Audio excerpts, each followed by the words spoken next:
Imagínate una llanta capaz de recorrer 300.000 kilómetros.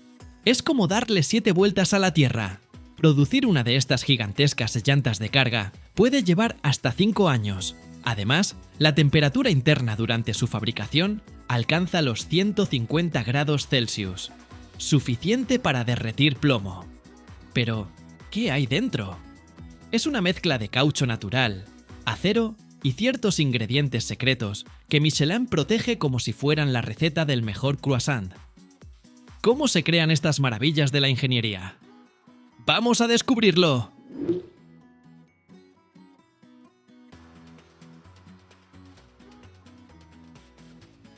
Primero, un equipo de ingenieros y diseñadores define que necesita la nueva generación de llantas. Ahorro de combustible, mayor kilometraje o mejor agarre. A veces, todo a la vez. Luego crean modelos computacionales que simulan el comportamiento de la llanta en distintas condiciones.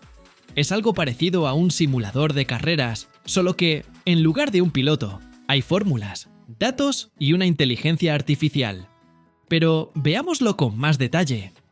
El desarrollo de una nueva llanta de carga Michelin puede tomar entre 2 y 5 años. Todo comienza con estudios de mercado y análisis de necesidades. Después de diseñar el modelo digital, se fabrican los primeros prototipos físicos para realizar pruebas de laboratorio y en ruta. En esta fase pueden surgir decenas de versiones, hasta encontrar la combinación perfecta de materiales, dibujo y construcción. Si la llanta supera las pruebas, arranca la producción en serie, lo cual todavía puede tardar de 6 a 12 meses, mientras se ajustan las líneas de fabricación y se garantiza la calidad. Así que, desde la primera idea hasta que la llanta está lista para el mercado, pueden transcurrir cerca de 5 años.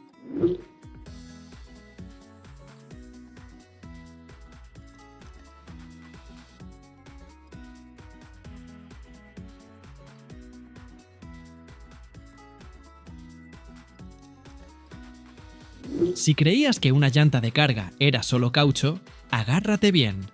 Su composición incluye caucho natural y sintético, negro de humo y dióxido de silicio, una estructura de cordón metálico o textil, además de aditivos químicos.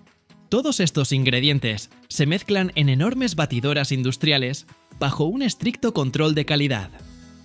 En medio de la planta se encuentran mezcladoras gigantes, del tamaño de un camión, que rugen con un estruendo que retumba en los muros de concreto.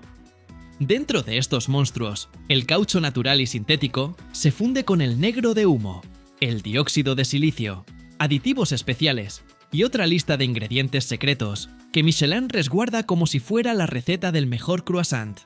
El caucho derretido se esparce como lava volcánica, mientras las poderosas aspas de acero mezclan todo hasta lograr una masa perfectamente homogénea. La temperatura interna llega a 150 grados y la presión es tan alta que podría comprimir un auto hasta el tamaño de una maleta.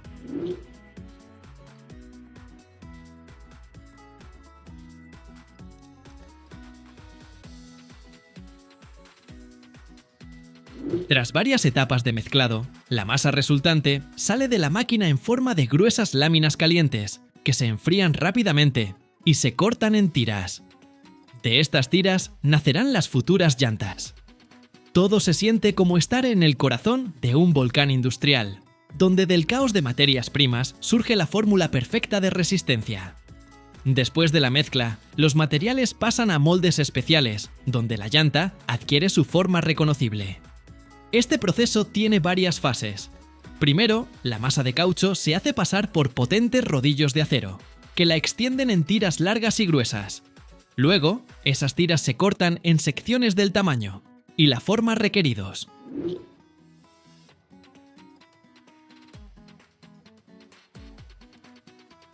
Antes de que las piezas de caucho entren al molde de prensado, se van colocando en capas sobre un tambor especial.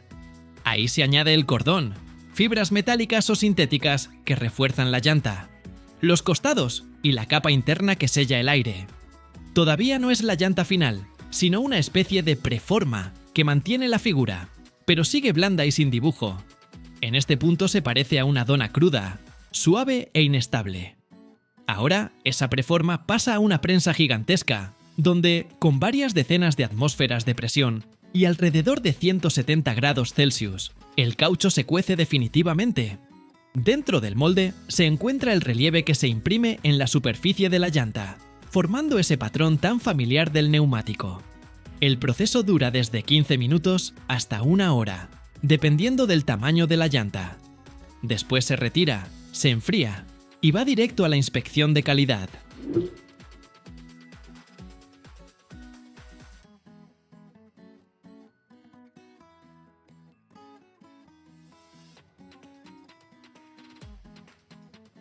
El peso de una llanta de carga.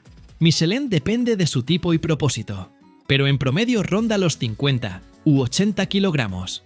Las llantas para camiones de larga distancia, por ejemplo, la Michelin X-Line Energy, pesan alrededor de 60 o 70 kilos. Las llantas reforzadas para maquinaria de construcción y volquetes mineros pueden superar los 150 kilogramos.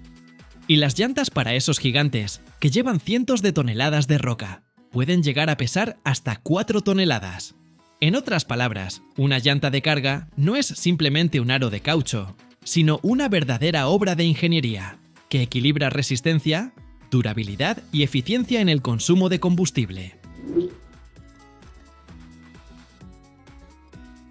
Una de las fases más impresionantes es la prueba de calidad.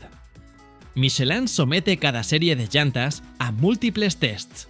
Para comprobar, por ejemplo, la resistencia al desgaste, se montan las llantas en camiones de prueba que recorren kilómetros sin parar en pistas cerradas.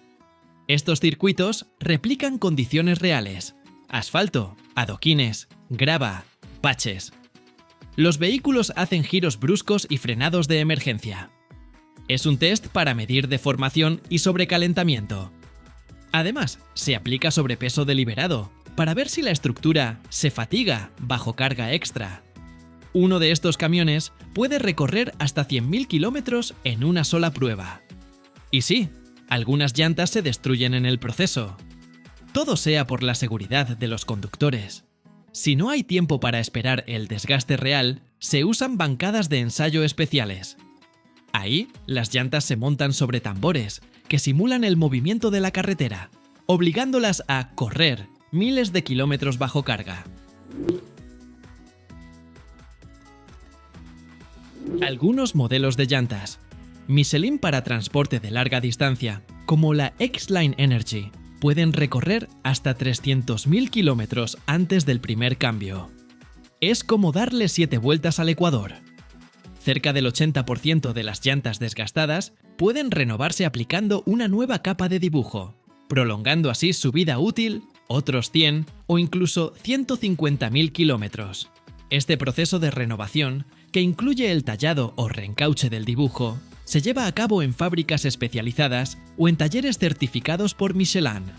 De ese modo, las llantas usadas reciben una segunda vida, se reducen los costos de los transportistas y se minimiza el impacto ambiental. Para renovarlas, primero se quitan del camión y se inspeccionan a fondo. Se utilizan ultrasonidos, rayos X y láseres para detectar grietas o daños internos. Si el armazón está en buen estado, la llanta se puede recuperar.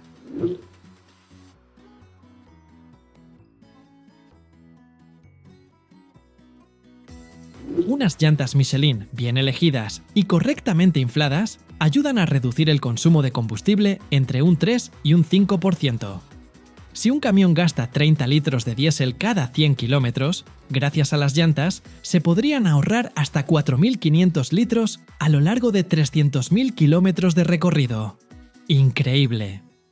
Si una empresa tiene 100 camiones, el ahorro en combustible podría alcanzar millones de grivnas al año. Menos diésel significa menos emisiones. Así, las grandes flotas pueden recortar su huella en miles de toneladas de CO2 anualmente, lo cual ayuda al medio ambiente y cumple con las normativas ecológicas.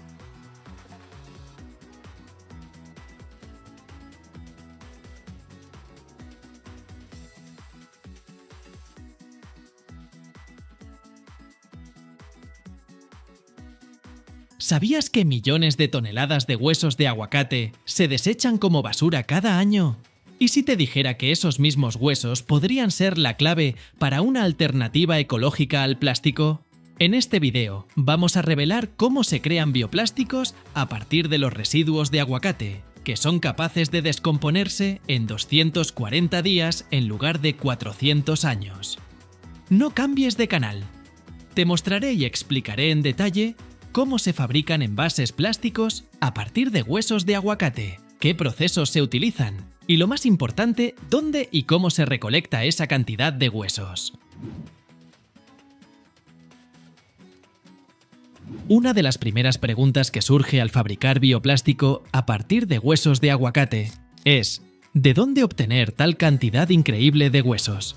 Principalmente, los suministran los restaurantes y las empresas de alimentación. Los huesos de aguacate son un subproducto en restaurantes, cadenas de comida rápida y otros establecimientos que utilizan aguacate en grandes cantidades. Esto es especialmente relevante en las regiones donde el aguacate es un ingrediente principal para preparar platos como guacamole o ensaladas. Las grandes empresas alimentarias a menudo tienen acuerdos con recicladores para recolectar los huesos. Además, los mercados agrícolas y las plantas procesadoras también suministran huesos de aguacate. El aguacate se usa ampliamente en la industria alimentaria para producir aceite, pastas o jugos. En estos lugares, los huesos a menudo quedan en grandes cantidades como residuos. Estos desechos pueden aprovecharse de manera eficiente para su posterior transformación en bioplástico. Finalmente, la materia prima también proviene de las plantaciones de aguacate. En los países productores de aguacate, México, Chile, Perú, entre otros, se tiene acceso a enormes cantidades de materia prima, lo que permite a las empresas contar con fuentes continuas para la obtención de huesos. Después de recolectar los huesos de aguacate, estos son transportados a las plantas de procesamiento, donde comienza su tratamiento. El primer paso incluye la preparación de la materia prima para su uso posterior. Inicialmente, los huesos se limpian, ya que a menudo contienen restos de pulpa que deben eliminarse.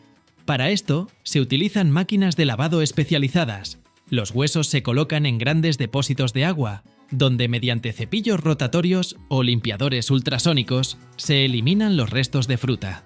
Una vez limpios, los huesos deben secarse, ya que para su procesamiento es crucial que la materia prima esté seca.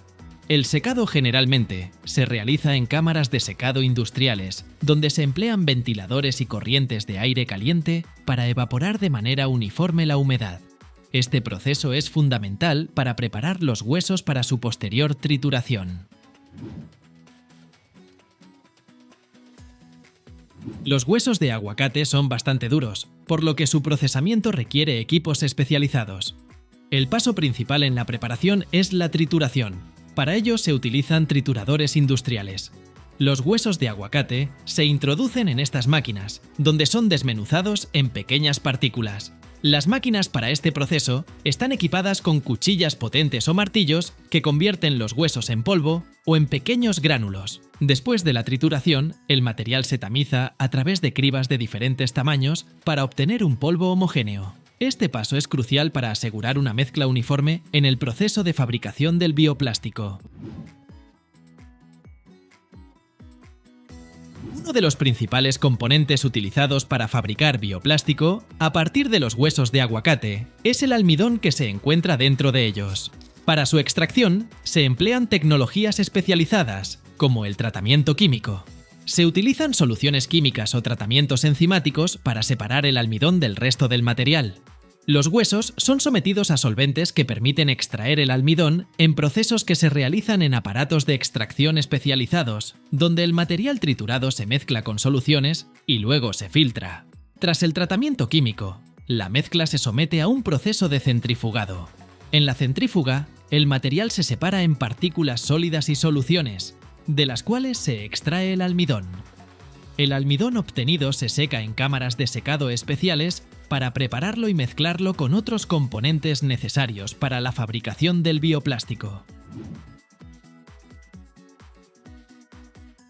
Una vez que se ha extraído el almidón, comienza la creación del bioplástico.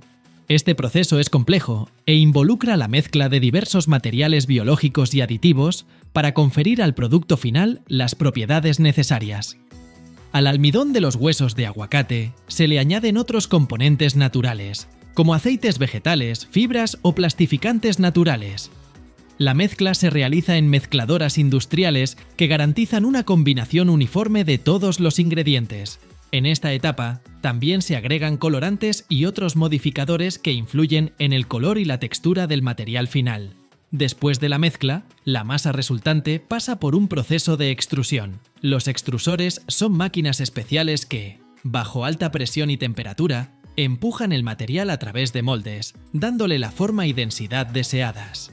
Durante la extrusión, el bioplástico experimenta un tratamiento térmico, que le otorga sus propiedades finales, como resistencia y flexibilidad. Una vez completada la extrusión, el bioplástico generalmente se corta en pequeños gránulos. Esto se hace para facilitar su transporte y su uso posterior en la fabricación de envases plásticos.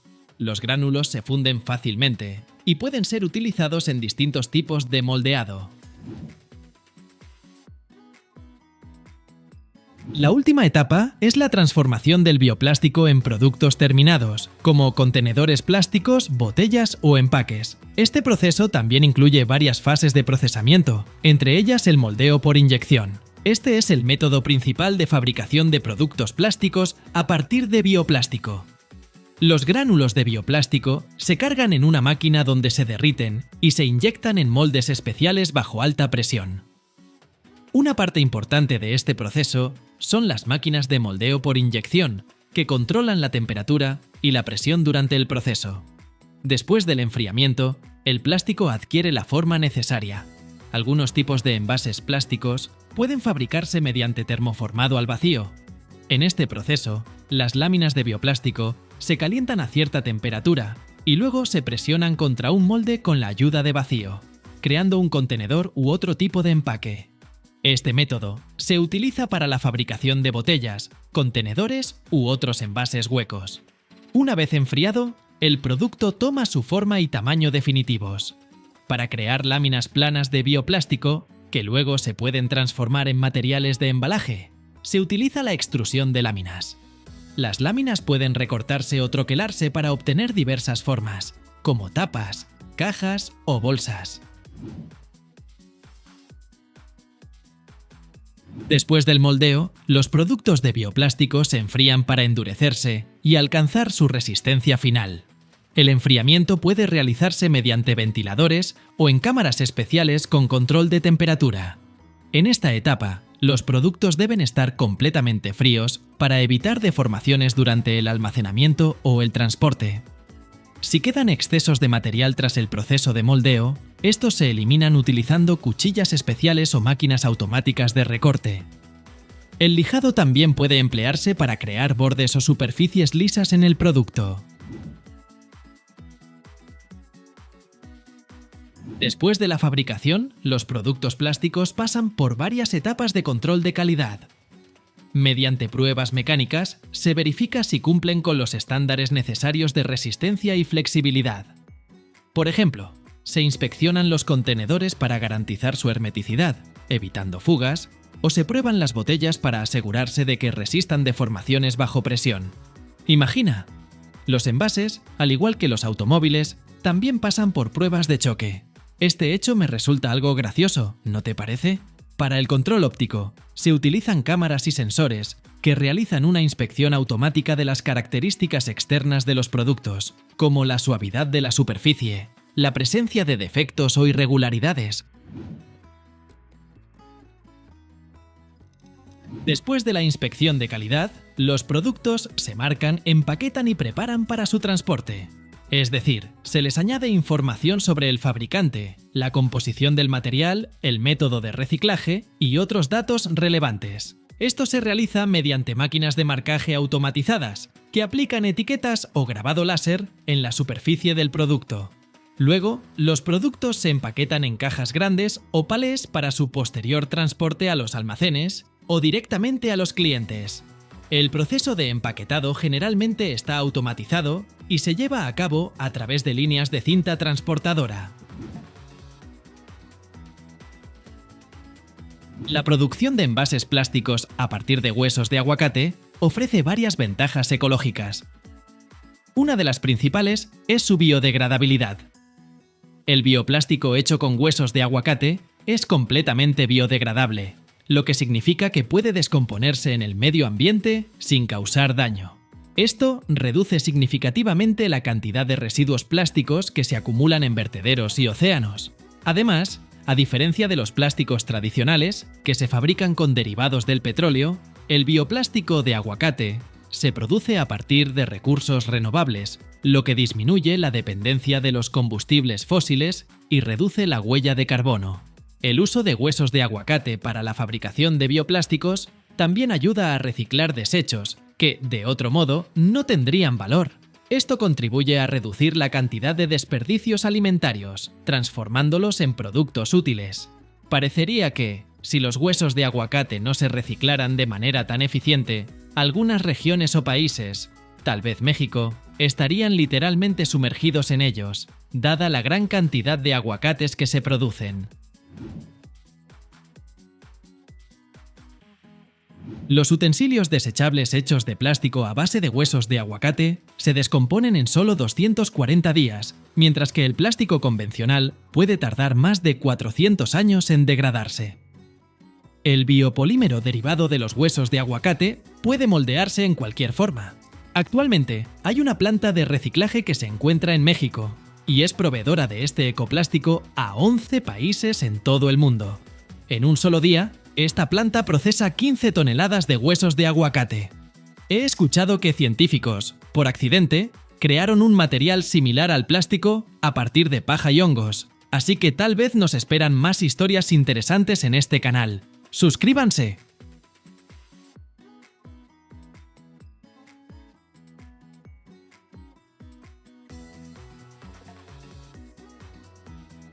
El petróleo se extrae en muchos países, pero los líderes en esta industria siguen siendo 4 de ellos: Estados Unidos, Arabia Saudita, Irak y Canadá. Estados Unidos extrae la mayor cantidad, aproximadamente 11.120.000 barriles al día. Hoy vamos a descubrir cómo logran hacerlo. Les mostraré todo el fascinante proceso de extracción de petróleo, desde la exploración hasta el refinado. Todo comienza con la exploración.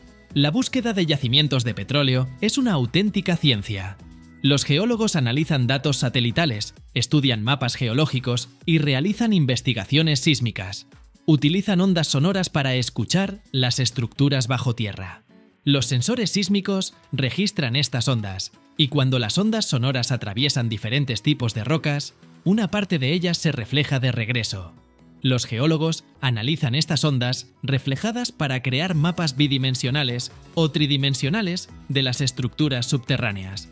Este método permite identificar yacimientos de petróleo y gas, además de estimar su tamaño y estructura. Suena muy serio, ¿verdad? Y, mientras tanto, no hace tanto tiempo, en la búsqueda de petróleo se usaban cerdos especialmente entrenados. Cuando se identifica un lugar prometedor, comienza la perforación. Las plataformas de perforación modernas son impresionantes. Pueden alcanzar profundidades de más de 5 kilómetros. La perforación se realiza bajo presión para evitar la entrada de agua, y se emplean brocas especiales capaces de romper rocas duras. En promedio, cada pozo requiere una inversión de entre 1 y 10 millones de dólares. Una plataforma de perforación es un complejo de máquinas y mecanismos destinados a perforar, asegurar los pozos y sostener los ejes de las minas, ya que es necesario perforar tanto en tierra como en agua. Las plataformas terrestres suelen montarse sobre tractores o camiones pesados, lo que permite moverlas de un lugar a otro sin necesidad de desmontarlas en cada ocasión. Otras plataformas se instalan en plataformas marinas. También existen plataformas llamadas semisumergibles. ¿Qué significa esto? Estas plataformas son estructuras flotantes utilizadas para perforar en profundidades de entre 60 y 250 metros. Pueden trasladarse de un lugar a otro de manera autónoma o mediante un sistema de hélices. Impresionante, ¿verdad? En las zonas de extracción de petróleo siempre se escucha el potente estruendo de la maquinaria. La barra de perforación, al girar, rompe la roca, mientras agua, tierra y fragmentos de piedra se esparcen alrededor, creando nubes de polvo. Durante el proceso de perforación se emplean fluidos especiales conocidos como lodos de perforación, que suelen estar compuestos de agua, arcilla y aditivos. Estos ayudan a enfriar las brocas, reducir la fricción y evitar que arena y fragmentos de roca suban desde el fondo. Al perforar, estos fluidos emergen a la superficie, lo que puede causar salpicaduras. Además, estos lodos facilitan la extracción del petróleo una vez que el pozo está listo. Cuando la perforación ha terminado, surge un potente flujo de petróleo que sale a la superficie y se conduce a través de tuberías hasta tanques de almacenamiento. Me resulta curioso que en algunas regiones los pozos de petróleo producen crudo con un olor particular, incluso afrutado. Admito que jamás esperé percibir un aroma a coco en el petróleo. La causa de estos olores puede ser tanto natural como artificial, y a continuación explicaré cada caso. El aroma afrutado en el petróleo puede deberse a la presencia de ciertos compuestos orgánicos, que se forman durante el proceso de descomposición de la vegetación, especialmente en áreas con abundante flora. Además, algunos productos derivados del petróleo contienen aromatizantes añadidos, que pueden ser sintetizados artificialmente o extraídos de plantas naturales. Estos aromatizantes están destinados a mejorar la experiencia del consumidor o a enmascarar olores desagradables. Para llenar los camiones con petróleo, primero se conectan a ellos mangueras especiales que se enlazan con los tanques de almacenamiento en la refinería. Luego, el sistema comienza a bombear el petróleo a través de estas mangueras hacia el camión. Durante el proceso, se utiliza una bomba que extrae el crudo del tanque y lo dirige al compartimento del camión. Todo sucede rápidamente, y en pocos minutos, el camión está completamente lleno. Por lo general, antes de comenzar la carga, se verifica que no haya fugas para garantizar la seguridad. Luego, estos camiones se dirigen hacia la planta de refinado. Así que ya tenemos el petróleo. A continuación, se envía a las refinerías para su procesamiento. En estos lugares se lleva a cabo la destilación, donde el petróleo se separa en distintas fracciones: gasolina, diésel, queroseno, entre otros. En promedio, de cada barril de petróleo, se obtienen aproximadamente un 42% de gasolina. La separación de las fracciones se realiza mediante un proceso de destilación. Primero, el crudo se calienta en un equipo especial, llamado columna de destilación. Cuando el petróleo alcanza altas temperaturas, se convierte en vapor. Estos vapores ascienden por la columna, donde la temperatura va disminuyendo gradualmente. Cada componente se condensa a un nivel diferente, según su punto de ebullición. Las fracciones más ligeras, como la gasolina, se condensan en la parte superior, mientras que las más pesadas, como el fuel oil, permanecen más cerca de la base. De esta manera, el crudo se separa en diferentes productos que luego se procesan para obtener productos finales. En general, los productos derivados del petróleo se dividen en ligeros y pesados. Los ligeros incluyen gasolina, solvente, ligroína, queroseno, combustible diésel y gasóleo. Los pesados abarcan fuel oil, aceite, lubricante, vaselina, parafina, cera de ceresina, alquitrán, betún, asfalto, asfalteno, coque de petróleo y brea. Además de los productos que acabo de mencionar, un subproducto de la extracción y destilación del petróleo es el azufre, y de hecho, a partir de los subproductos del petróleo, se fabrican más de 6.000 tipos de productos diferentes, como fertilizantes, perfumes, jabón, vitaminas y aminoácidos. ¿Sorprendidos? Estoy con ustedes, amigos. Así que, una vez que el petróleo se ha dividido en fracciones, estas se someten a procesamiento y refinamiento. Por ejemplo, la gasolina pasa por un proceso de craqueo. Este comienza con el calentamiento de productos pesados del petróleo a altas temperaturas, ya sea en presencia de catalizadores o sin ellos. Cuando los hidrocarburos se calientan, sus moléculas se rompen en partes más pequeñas. Este proceso puede realizarse mediante varios métodos, incluyendo el craqueo térmico y el craqueo catalítico. En el craqueo catalítico se emplean materiales especiales que aceleran la reacción y aumentan el rendimiento de la gasolina. Tras el craqueo, los gases resultantes se enfrían y los vapores se condensan, formando gasolina y otros hidrocarburos ligeros, que luego se someten a un proceso de purificación adicional. Luego, la gasolina se hace pasar por filtros o adsorbentes especiales que retienen las sustancias nocivas. Los filtros para la purificación de la gasolina suelen estar hechos de materiales porosos capaces de atrapar impurezas no deseadas. Con frecuencia, se emplea carbón activado, que posee una alta capacidad de absorción, o fibras sintéticas especiales. Los filtros pueden tener forma de cartuchos o secciones por donde circula la gasolina. Estos suelen presentarse como cilindros o paneles planos llenos de materiales filtrantes que retienen partículas y contaminantes a medida que el líquido los atraviesa. Además, pueden aplicarse procesos de hidrodesulfuración y purificación catalítica para eliminar el azufre y otros contaminantes. Como resultado, se obtiene una gasolina limpia con las características necesarias para su uso en vehículos. Los aditivos para la gasolina, como los componentes de octano, suelen añadirse durante el proceso de tratamiento. Esto se realiza mediante sistemas de dosificación especializados, que miden con precisión la cantidad necesaria de cada aditivo. Cuando la gasolina circula a través de las tuberías en la planta, se mezcla con los aditivos en tanques específicos. Este proceso a menudo está automatizado para garantizar precisión y uniformidad. Tras la mezcla, la gasolina pasa por una inspección adicional de calidad antes del envasado y distribución. Luego, se envasa en los recipientes adecuados para su posterior transporte a las estaciones de servicio.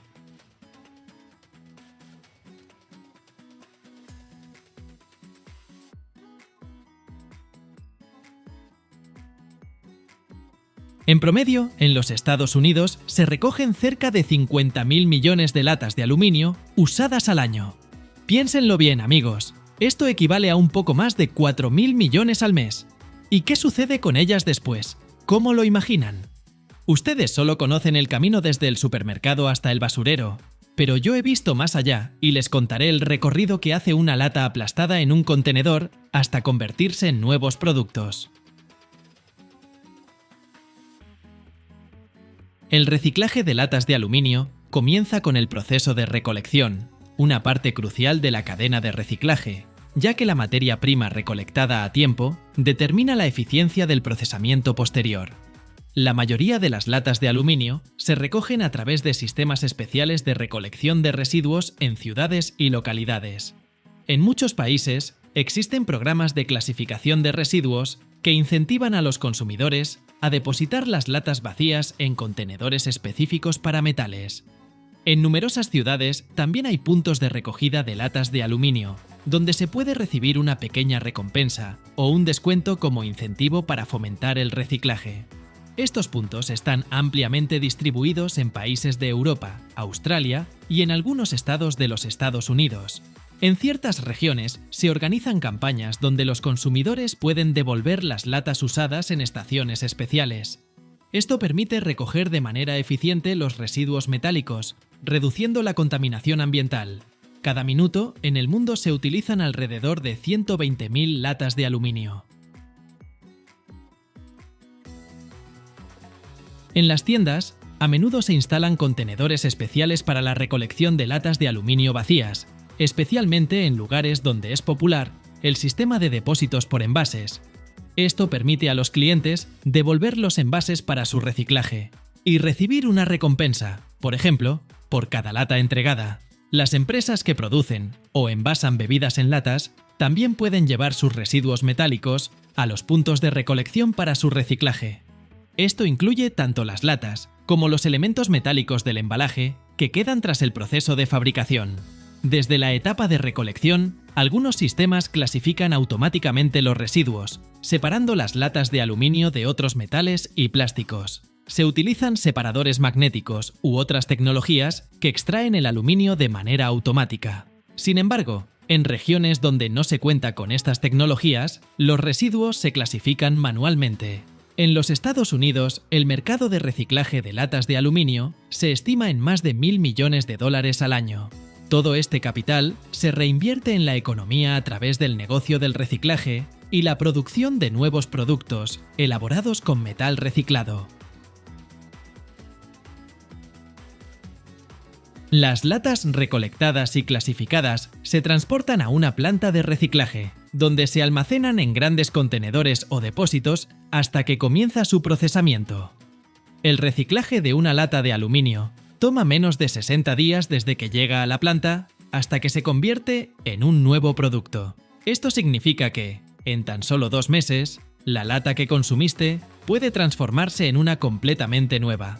Es fundamental que no se mezclen con otros tipos de residuos, por lo que suelen almacenarse por separado. Antes de enviarlas a la siguiente etapa del proceso, las latas se limpian meticulosamente. Este procedimiento puede incluir el lavado y la eliminación de restos de líquidos, etiquetas, adhesivos y otras impurezas que puedan haberse quedado en el envase. El proceso más épico comienza después: la trituración. Las latas limpias se desmenuzan en pequeños fragmentos utilizando trituradoras de oruga u otros mecanismos mecánicos. Esto permite reducir significativamente el volumen del material, facilitando su posterior procesamiento. Como resultado, se obtienen virutas o trozos de aluminio que luego pueden transformarse en nuevos productos. Debo decir que presenciar este proceso es bastante inquietante. Todo el tiempo sientes que algún fragmento podría salir disparado y clavarse en tu ojo. El estruendo que se genera es realmente ensordecedor. ¡Calor! ¡Un calor infernal! Así me sentí cuando nos acercamos al horno de fundición. Los trozos triturados de aluminio son enviados directamente allí. 660 grados Celsius. Sorprendente que no sean 666. La fundición es una etapa clave, donde el metal se calienta hasta alcanzar una temperatura suficiente para volverse líquido. Durante este proceso, el aluminio pierde cualquier rastro de impurezas y otros materiales, convirtiéndose en un metal puro, listo para ser reutilizado. Fue como presenciar en vivo la desaparición del Terminator, lo juro. Me explicaron que la fundición es una fase que consume mucha energía, pero incluso con este gasto, el proceso es mucho más eficiente y menos costoso que extraer aluminio primario de la bauxita. El aluminio líquido que sale del horno se vierte en moldes, o se convierte en alambrón o en láminas de metal. Los lingotes de aluminio se llaman planchas. Son grandes bloques que resultan convenientes para procesar en etapas posteriores. Tienen varios metros de longitud y 60 centímetros de grosor. Los lingotes se enfrían y se solidifican. Luego, este metal puede usarse para fabricar nuevas latas de aluminio, piezas de automóviles, materiales de construcción u otros productos. Todo el proceso se repite infinitamente, ya que el aluminio puede reciclarse sin perder su calidad. ¿Se imaginan? Las latas pueden reciclarse decenas y hasta cientos de veces. No se desgasta durante la fundición. Nos mintieron, amigos. El Terminator definitivamente estaba hecho de aluminio. ¿Qué son esos alambrones?, se preguntarán. Y es justo, porque tengo una respuesta. Es una forma de aluminio que se obtiene tras la fusión y el moldeado del metal líquido en finos alambres o barras. Para fabricarlos, el aluminio líquido, después de ser fundido en el horno, se vierte en moldes para su posterior procesamiento. El aluminio líquido se transforma en grandes alambrones. Esto se logra mediante máquinas de laminación especiales, donde el metal se pasa a través de rodillos para reducir su sección y darle la forma deseada. Estas barras pueden cortarse en segmentos más pequeños o enviarse a etapas de procesamiento adicional para la fabricación de diversos productos de aluminio. Como resultado, los alambrones constituyen la forma principal del material de aluminio, que luego se utiliza para la fabricación de nuevos productos. Esto garantiza un ciclo continuo de reciclaje y reutilización del aluminio. El diámetro de los alambrones de aluminio puede variar según el propósito para el que estén destinados. Por lo general, estos alambrones tienen un diámetro que oscila entre 1 y 20 milímetros. aunque esto puede ajustarse según las especificaciones de producción y su uso final. Los alambrones finos, con un diámetro de entre 1 y 3 milímetros, se utilizan, por ejemplo, para la fabricación de alambres, cables eléctricos o productos metálicos delgados. Los alambrones medianos, con un diámetro de entre 4 y 10 milímetros, pueden emplearse para productos más robustos, como elementos estructurales o, en algunos casos, para la fabricación de nuevas latas, si su procesamiento posterior requiere ese diámetro. Los alambrones gruesos, con un diámetro superior a 10 milímetros, se destinan a productos más pesados y voluminosos, como en la industria automotriz o en la fabricación de grandes componentes estructurales. Cada tipo de alambrón tiene especificaciones propias y pasa por un procesamiento adicional dependiendo del uso final que se le dará al producto de aluminio. Para fabricar láminas de aluminio, las planchas se calientan ligeramente y se pasan por potentes laminadoras que las extienden hasta dejarlas en un estado más delgado. En esta etapa, la lámina tiene un grosor de entre 6 y 10 milímetros, pero todavía resulta demasiado gruesa. Después del laminado en caliente, las láminas se enfrían para estabilizar su estructura. Si es necesario, se someten a un proceso de recocido, que consiste en un calentamiento controlado seguido de un enfriamiento lento. Este proceso se realiza para eliminar tensiones internas y mejorar la ductilidad del metal. Luego, si se requiere una lámina extremadamente delgada, como papel de aluminio o material para embalaje, se lleva a cabo un laminado en frío. Durante este proceso, la lámina de aluminio alcanza un grosor inferior a 1 milímetro. El aluminio terminado, una vez transformado en la forma deseada de alambrones o láminas, se transporta a las fábricas o a los clientes para su uso en procesos de producción. Reciclar aluminio requiere mucha menos energía que extraer nueva materia prima de la bauxita. Según las estimaciones, el reciclaje de aluminio ahorra hasta un 95% de la energía en comparación con su extracción, lo que equivale a mantener encendida una bombilla de 100 vatios durante 4 horas, para que se entienda mejor. Si todas las latas de aluminio recicladas en los Estados Unidos cada año se apilaran una sobre otra, ocuparían aproximadamente el espacio de 3.000 campos de fútbol. Y si se juntaran todas las latas recicladas de Estados Unidos y Europa, podrían rodear la Tierra 2 veces.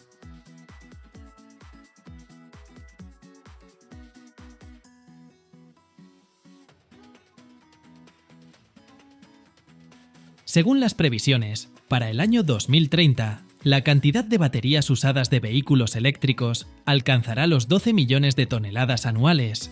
Si no se desarrollan métodos efectivos de reciclaje, esto se convertirá en un enorme problema ecológico. Hoy aprenderás cómo han evolucionado, cómo se producen y qué sucede con las baterías al final de su ciclo de vida. Las baterías de automóviles son el corazón de los vehículos modernos. Proporcionan la energía necesaria para arrancar el motor, alimentan los sistemas eléctricos y, en el caso de los vehículos eléctricos o híbridos, son la principal fuente de energía para el movimiento. Te invito a echar un vistazo a la historia de su creación. La historia de las baterías comienza en el siglo XVIII. En el año 1800, el científico italiano Alessandro Volta inventó la primera batería química, la pila de Volta. Esta fue una lejana predecesora de las baterías modernas. Las primeras baterías recargables aptas para un uso repetido fueron creadas por el físico francés Gaston Planté en el año 1859. Estas eran baterías de plomo ácido, que aún hoy se utilizan ampliamente en vehículos con motores de combustión interna. El proceso moderno de fabricación de baterías para automóviles es un procedimiento complejo y de múltiples etapas, que requiere precisión y control de calidad. Te propongo analizar los detalles de la producción, tomando como ejemplo los tipos más populares: las baterías de plomo ácido y las de iones de litio. Para las baterías de plomo ácido, los materiales principales son el plomo, el dióxido de plomo, el electrolito, ácido sulfúrico y el polipropileno. El ácido sulfúrico actúa como electrolito, mientras que el polipropileno se utiliza para fabricar la carcasa. El plomo se obtiene de minerales o mediante el reciclaje de baterías antiguas. Este se purifica y se funde para su uso posterior. La obtención de plomo a partir de baterías antiguas es un proceso que combina la habilidad de la ingeniería con una especie de alquimia moderna. Primero, las baterías usadas se desmantelan. Se trituran en máquinas especiales que separan el plomo, el plástico y el electrolito. ¿No te parece que esto se asemeja a una versión de alta tecnología de una licuadora de cocina, donde todo se divide en sus componentes esenciales? Los componentes de plomo se envían a hornos de fundición, donde se calientan a temperaturas superiores a 600 grados centígrados. En este punto, el metal se transforma en un brillante flujo plateado del cual es difícil apartar la vista. Todo lo innecesario, como escorias e impurezas, se separa, dejando únicamente plomo puro. El plomo fundido y purificado se vierte en moldes donde se enfría y solidifica, convirtiéndose en lingotes perfectamente uniformes. Estos lingotes son la base para fabricar nuevas baterías. Lo más fascinante es que este plomo puede reciclarse una cantidad infinita de veces. Ya vivió en generaciones anteriores de baterías y, quizás, podría formar parte de la batería de tu automóvil. Los componentes principales de las baterías de iones de litio son el litio, el níquel, el cobalto, el manganeso, el grafito y el electrolito. El litio se extrae de lagos salinos en países de América del Sur, como Chile y Argentina, o de minerales en Australia. Para las baterías de plomo ácido, los electrodos se fabrican con placas de plomo que se recubren con sustancias activas, como polvo de plomo y dióxido de plomo. Observa cómo el plomo fundido se vierte en moldes o se lamina en hojas delgadas, que luego se cortan en las formas necesarias. Estas placas tienen numerosos orificios o celdas para mejorar la adherencia de las sustancias activas. La sustancia activa que recubre las rejillas se prepara en forma de una pasta espesa. Esta pasta se compone de polvo de plomo, agua, ácido sulfúrico y aditivos que mejoran las reacciones químicas. Ven conmigo a observar cómo se produce este polvo mediante la oxidación del plomo en molinos especializados, que lo transforman en un polvo fino con las propiedades necesarias. Preste atención a cómo las rejillas avanzan claramente a través del transportador automático, donde la pasta se aplica en ambos lados. Los rodillos de la máquina presionan la pasta contra la rejilla con una fuerza óptima para garantizar una cobertura uniforme y la penetración en las celdas de la rejilla. Los excesos de pasta se eliminan con cuchillas, dejando una capa perfectamente uniforme. Las rejillas cubiertas con la pasta se envían a cámaras de secado especiales. En estas cámaras, la pasta pierde humedad y se endurece, transformándose en una sustancia activa. Con el tema de las baterías de plomo ya lo tenemos claro. Ahora les mostraré cómo se fabrican las baterías de iones de litio. En las baterías de iones de litio, los ánodos se fabrican con grafito, mientras que los cátodos se producen a partir de óxidos metálicos, como el óxido de litio y cobalto. A continuación, pasamos al ensamblaje de las celdas del producto. Estas son los módulos básicos de una batería. En las baterías de plomo ácido, se ensamblan a partir de varias placas separadas por separadores. En las baterías de iones de litio, las celdas pueden ser cilíndricas, prismáticas o de tipo asterisk, pouch cells asterisk, que son celdas en sobres flexibles. Llenado con electrolito. En las baterías de plomo ácido se llena con una solución de ácido sulfúrico. En las de iones de litio se utiliza un electrolito a base de disolventes orgánicos que facilitan la transferencia de iones entre los electrodos. Las baterías terminadas se someten a una carga inicial, lo que permite activar las reacciones químicas. Cada batería se prueba para verificar que cumpla con los parámetros establecidos: voltaje, capacidad y resistencia a las descargas. Posteriormente, las baterías de plomo ácido se colocan en carcasas de polipropileno. Por su parte, las baterías de iones de litio pueden ensamblarse en módulos que luego se integran en un gran bloque de baterías para vehículos eléctricos. La producción de baterías es un proceso que consume mucha energía y tiene un impacto significativo en el medio ambiente. En el caso de las baterías de plomo ácido, el plomo se funde y reutiliza. El plástico también se emplea para fabricar nuevas carcasas, y el electrolito se neutraliza o recicla. Sin embargo, la situación con las baterías de iones de litio es mucho peor. Solo alrededor del 5% de estas baterías son recicladas. Esto se debe a la complejidad del proceso para extraer el litio, el níquel y el cobalto. Sin embargo, el daño no se limita solo a la neutralización de los componentes. Para fabricar una batería de iones de litio para un automóvil eléctrico que pese 500 kilogramos, se requieren 250 toneladas de roca y casi 2 millones de litros de agua. Esto representa una grave amenaza de agotamiento de los recursos del planeta. Además, la producción de una batería para un automóvil eléctrico genera entre 3 y 16 toneladas de dióxido de carbono. Imagínese, esa es la cantidad que produce un coche en 5 años de uso. Y aquí hablamos de una sola batería. El problema más grave, sin embargo, es la extracción de cobalto.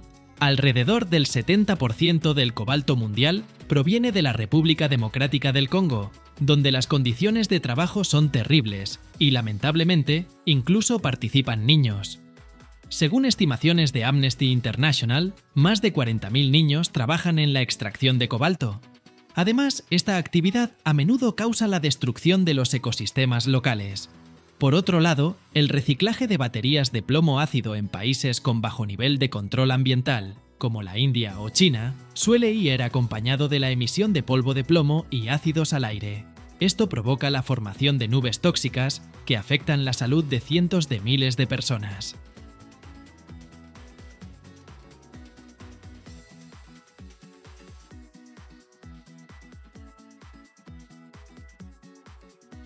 Imagina esto. Más de 200 componentes se necesitan para fabricar una sola llanta Michelin.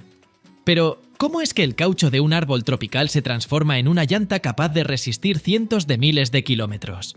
Y lo más interesante, ¿qué sucede con ellas después de usarlas? Hoy vamos a explorar los secretos detrás de la producción de las llantas Michelin, desde el látex fresco hasta los procesos más innovadores de reciclaje.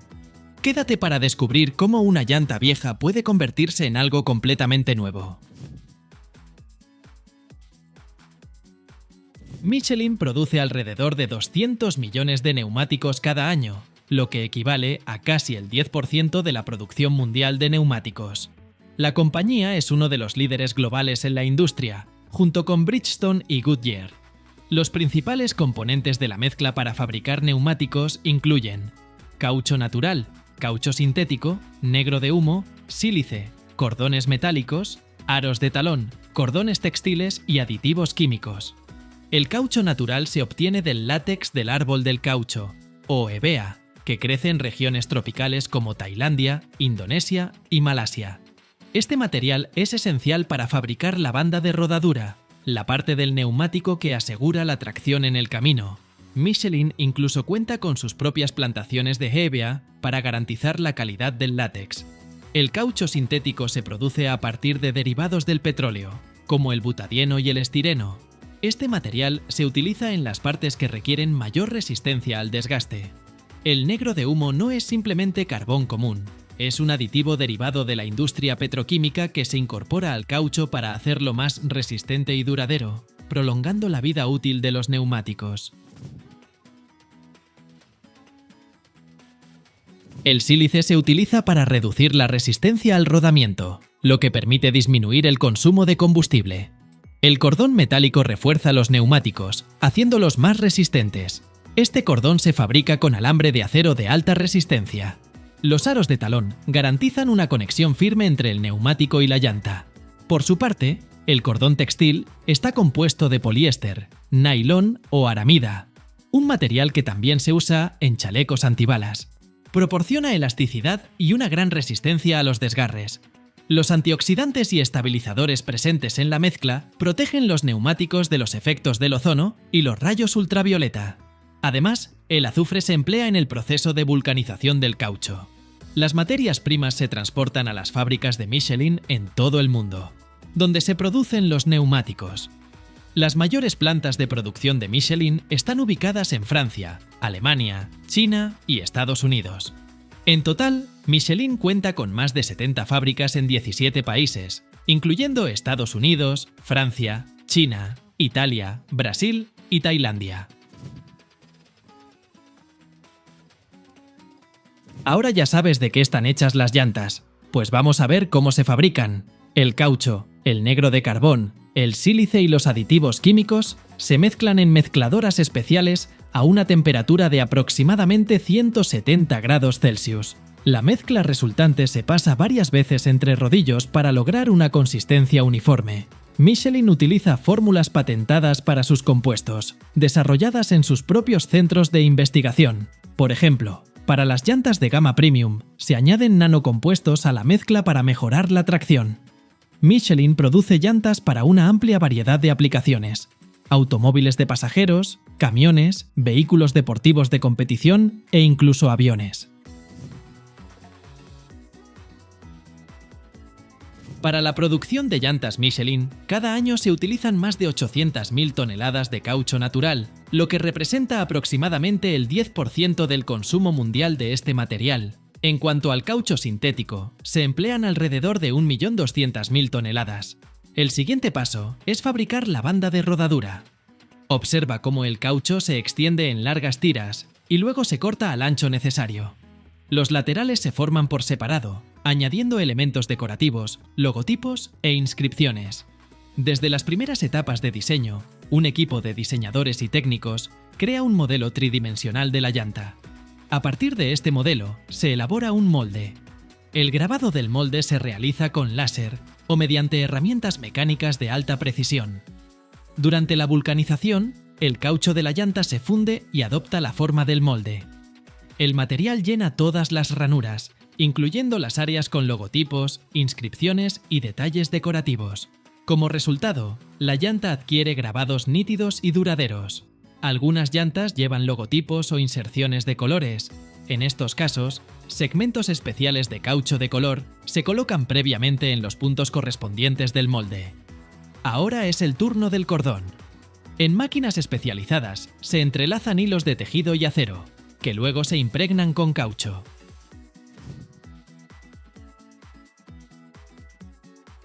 Todas las partes de las llantas se ensamblan en líneas automatizadas especiales. Primero, se aplica la capa interior, que actúa como sellador. Luego, se añaden los cordones textil y metálico para garantizar la resistencia. Después, se colocan los aros metálicos que permiten fijar la llanta a la rueda.